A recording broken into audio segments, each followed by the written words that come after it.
La rupture entre Washington et Moscou semble désormais révolue. Il y a tout juste 3 ans, lors de l'invasion russe de l'Ukraine, les États-Unis et l'Union européenne n'ont épargné aucun effort pour isoler Moscou.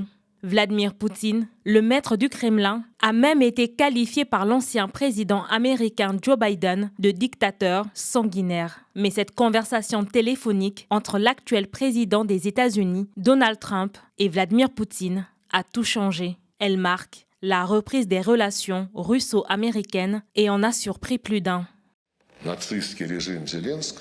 J'ai été frappé par le fait que le monde entier est tombé dans une sorte de stupeur et considère la conversation téléphonique qui a eu lieu comme quelque chose d'exceptionnel. C'est exactement ainsi que nous devrions communiquer avec la Russie. C'est probablement pour cela que beaucoup en Occident, à commencer par les dirigeants de l'Union européenne, ont été stupéfaits.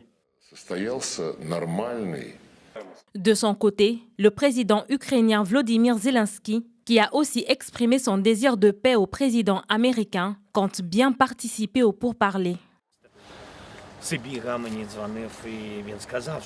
Il est important que tout ne se passe pas selon le plan de Poutine, dans lequel il veut faire en sorte que ces négociations soient bilatérales entre lui et les États-Unis. En tant que pays souverain, nous ne pourrons simplement accepter aucun accord sans les Ukrainiens.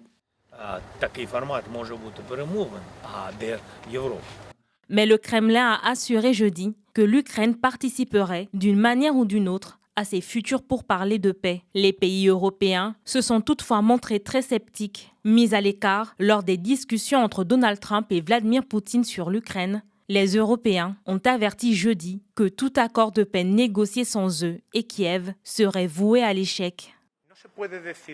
Rien ne peut être décidé concernant l'Ukraine sans l'Ukraine et rien ne peut être décidé sans l'Europe, car l'agression russe contre l'Ukraine affecte clairement la sécurité européenne.